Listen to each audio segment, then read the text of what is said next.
Hello, thanks for watching Relevant Parenting's YouTube channel. My name is Chad. I'm going to show you some of the weekend projects that we've been up to, and in this particular instance, I'm going to show you several ways to put kids to bed to make it easier so they're less scared, make it more of an exciting time.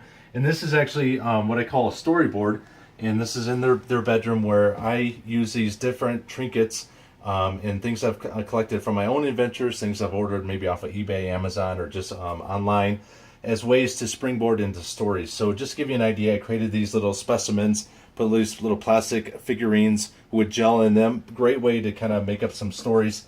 I got a few others here that you can pretty much do anything that you'd like. I ordered these little figurines from China. These are great for having some hero stories, maybe some samurai adventures in there.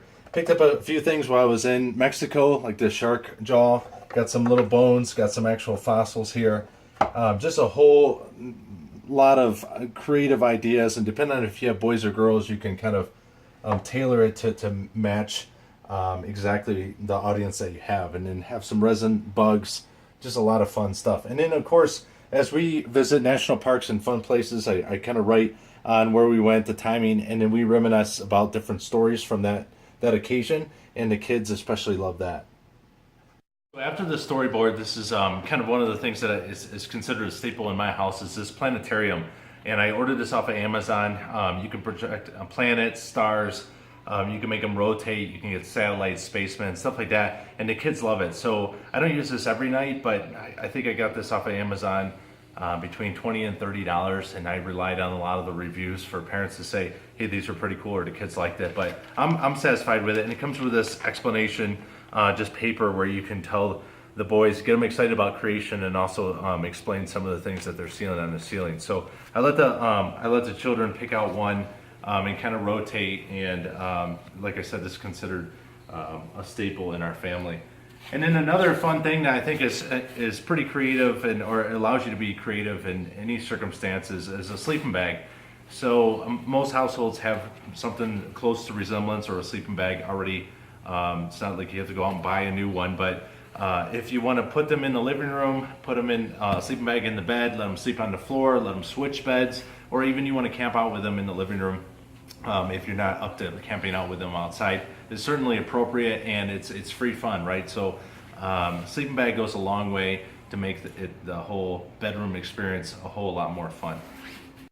And of course, the classic staple for putting any kid to bed is books. One of my favorite is this the Book of Virtues by William Bennett. It has lots of scores of stories. A lot of them you can read in just one night, or even maximum 2 or 3. But you're teaching them values, principles about morality, and I just love it. My kids always ask for stories out of this, so it's an important book in our house. And then, of course, joke books. I found out that when kids are laughing at night, they're less likely to be scared. Just be careful, because your kids will ask you to read them knock knock jokes for the rest of your life. And but they love that, love to laugh. Got some funny ones in there. And then one thing that my wife and I did every time we have a child, or have had a child, we've gotten these free offers for these photo books through Shutterfly or Blurb. A lot of times you can find a coupon for $20 or $40 off. But anyway, they're fairly inexpensive. And through this, each one of these has scores of stories, each one of these pictures. So this is life before we had kids, and we're able to just talk to the kids about some of the life experiences that we had, and they love that. So another great idea for telling them stories. And then I always like to bring in these little candle lights. I get these at the dollar store. Sometimes I put them in an Easter egg, let them take them to bed, or at least while we're reading the story, it kind of adds to the experience, especially if we're telling kind of a campfire type of story. And these are a dime a dozen, and a lot of fun to kind of make it a little bit more adventurous. And then one of the favorites in my family has been my childhood stories. So whether it's my wife or myself, my boys and I like to hear about what's going on in my life, but also mainly what happened in my childhood. So they started asking so many stories that I decided to journal them down. And I've told them so many stories, I've honestly ran out. I cannot think of any, but you can see I picked from one of these during the night, and I tell them probably 1 or 2 stories from my childhood in the night, and eventually, hopefully, I can pass this down, which will be a lot of fun. Okay, and lastly, I've actually published a book to help kids overcome their fears at night. It's called Lights Out, Helping Your Kids Overcome the Fear of the Dark. And I have fear busters, principles, activities that you as a parent can instill in your kids, or principles you can instill your kids to help them be courageous at night. And you don't want the fear to gain a stronghold and really spread into other areas of their life. So hopefully you'll find my book effective. You can find it on Amazon or Barnes & Noble, anywhere online.